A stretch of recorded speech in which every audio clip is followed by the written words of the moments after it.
జై శ్రీరామ్. నా పేరు ఉంగరాల ఆదివిష్ణు. తూర్పుగోదావరి జిల్లా గోకవరం మండలం రంపేరంపాలెం గ్రామం.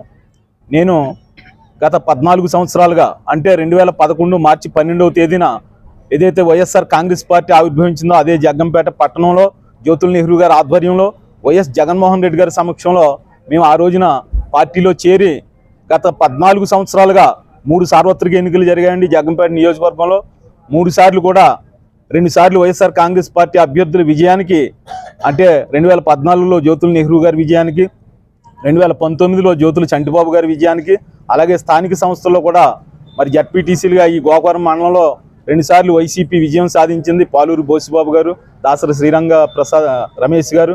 వీరందరి విజయానికి కూడా ఒక అహర్నిశలో ఒక సైనికుడిలాగా క్రమశిక్షణ కలిగి, నిబద్ధత కలిగి, చిత్తశుద్ధితో, అంకిత భావంతో వైఎస్ఆర్ కాంగ్రెస్ పార్టీ విజయానికి ఎన్నికలు ఏవైనా సరే, స్థానిక సంస్థలైనా, సర్పంచులైనా, ఎమ్మెల్యే అయినా, ఎంపీ అయినా సరే, మరి స్థానిక సంస్థల ఎన్నికల్లో బంధుత్వాలను కూడా పక్కన పెట్టి పార్టీ అభ్యర్థుల విజయం కోసం మరి సైనికుల్లా పనిచేయడం జరిగింది.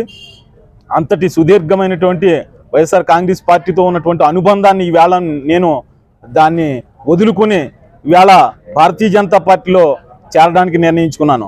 వైఎస్ఆర్ కాంగ్రెస్ పార్టీలో నేను గోకవరం మండల కార్యదర్శిగా నెహ్రూ గారు నన్ను నియమించారు అప్పట్లో. ఆ తర్వాత చంటిబాబు గారు ఆధ్వర్యంలో మళ్ళీ మండల ప్రచార కమిటీ చైర్మన్గా వివిధ బాధ్యతలు నిర్వహించి పార్టీకి నా వంతు కృషి నేను చేశాను. అయితే ఇప్పుడు ఎందుకు నేను పార్టీ మారవలసి వస్తుంది అంటే, భగవద్గీతలో శ్రీకృష్ణ పరమాత్మ ఒక మాట చెప్పారు. యజ్ఞదాచ రతిశ్రేష్ఠ తత్వదేవే తరో జన సయత్ ప్రమాణం కురుతే లోకస్తదనువర్తతే అని చెప్పారు. అంటే ఈ లోకంలో ఉత్తములు దేనిని ఆచరిస్తారో లోకమంతా దానిని ఆచరిస్తుంది, ఉత్తములు దేనిని ప్రమాణంగా తీసుకుంటారో లోకం దానినే ప్రమాణంగా తీసుకుంటుందని ఆయన ఏదైతే చెప్పారో అది అక్షర సత్యం.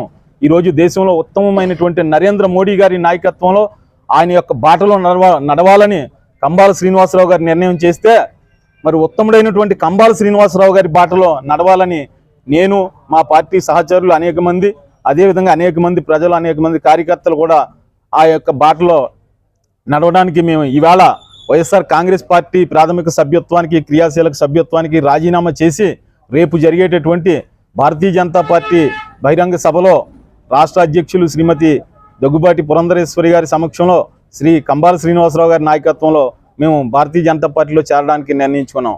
కారణం ఏమిటంటే, విశ్వ హిందూ ధర్మ పరిరక్షణ రామసేన అధ్యక్షులు, ధార్మిక నాయకులు, హైందవ విప్లవ జ్యోతి, పేద బడుగు బలహీన వర్గాల ఆశాజ్యోతి శ్రీ కంబాల శ్రీనివాసరావు గారు చేపట్టినటువంటి కార్యక్రమాలు మమ్మల్ని ఎంతగానో ఆకర్షించాయి. మొట్టమొదటిగా వారు భారతీయ సంస్కృతిని పరిరక్షించే కార్యక్రమం తీసుకున్నారు. ఈ భారతీయ సంస్కృతికి ప్రధానమైనవి కళలు. అటువంటి కళలలో ఆ నాట్యము, సంగీతము ప్రధానమైనవి. అటువంటి కూచిపూడి నాట్యాన్ని, భరతనాట్యాన్ని, సంగీతాన్ని కూడా మన అంతరించిపోకూడదు, భవిష్యత్ తరాలకు అందించాలనేటటువంటి సంకల్పంతో ఈ మండలంలో ఆ వందలాది మంది విద్యార్థులకు, చిన్నారులకు ఆ యొక్క కళలను నేర్పించడం కోసం నిష్ణాతులైనటువంటి నాట్యాచార్యులను, సంగీత విద్వాంసులను తీసుకువచ్చి ఇక్కడ ఆ యొక్క కళాభారతి అనేటటువంటి సంస్థ ద్వారా మరి మన కళలను రక్షించుకునే కార్యక్రమాన్ని, భారతీయ సంస్కృతిని రక్షించుకునే కార్యక్రమాన్ని ఆయన తీసుకున్నారు. అదేవిధంగా మన సనాతన ధర్మానికి పట్టుగొమ్మలు ఏవి అంటే దేవాలయాలు.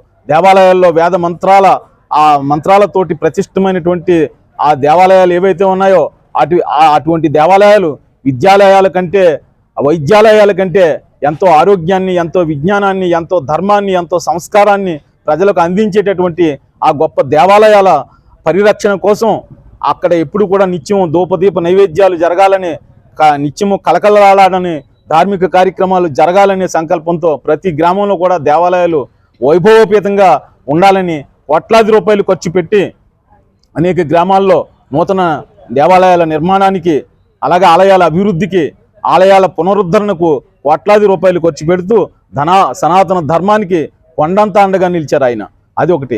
అంతేకాకుండా పేద బడుగు బలహీన వర్గాలు ఎవరైనా సరే, ఒక పేదరికంలో ఉండి అనారోగ్యంతో ఉండి ఆసుపత్రిలో చికిత్స పొందుతూ ఇబ్బంది పడేటటువంటి వ్యక్తులు ఎవరైనా ఆయన దృష్టికి వస్తే వెంటనే వెళ్ళి ఆయనకి వాళ్ళకి ఎంత అవసరం అంత అవసరం సరిపడా కొంత సహాయం చేసి నేనున్నానని ఒక భరోసా ఇచ్చి, ఆ సందర్భంలో కులం కానీ, మతం కానీ, పార్టీ కానీ, ప్రాంతం కానీ ఏమీ చూడకుండా ఎవరైతే కష్టాల్లో ఉన్నారో వాళ్ళ కష్టాలు తీర్చడం కోసం నేనున్నానంటూ వెళ్ళి భరోసా ఇచ్చేటటువంటి గొప్ప మనసున్నటువంటి మనిషి కంబాల శ్రీనివాసరావు గారు.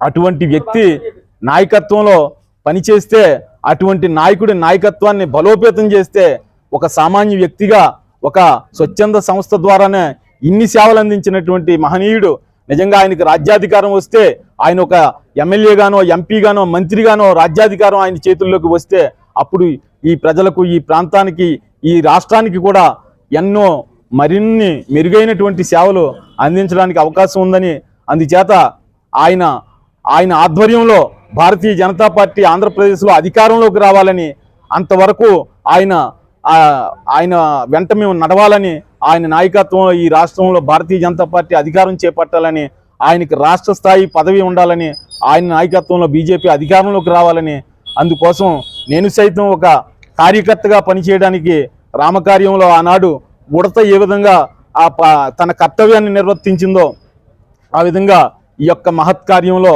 భారతీయ జనతా పార్టీ రాష్ట్రంలో అధికారం దక్కించుకోవడమే లక్ష్యంగా జరిగేటటువంటి ఈ మహత్కార్యంలో నేను సైతం ఒక కార్యకర్తగా పనిచేయడానికి ఇవాళ వైఎస్ఆర్ కాంగ్రెస్ పార్టీకి రాజీనామా చేసి ఇవాళ రేపు జరిగేటటువంటి భారతీయ జనతా పార్టీలో కంబాల శ్రీనివాసరావు గారి నాయకత్వంలో శ్రీమతి పురంధరేశ్వరి గారి సమక్షంలో ఏదైతే ఆ రోజు జగ్గంపేటలో రాష్ట్ర అధ్యక్షులు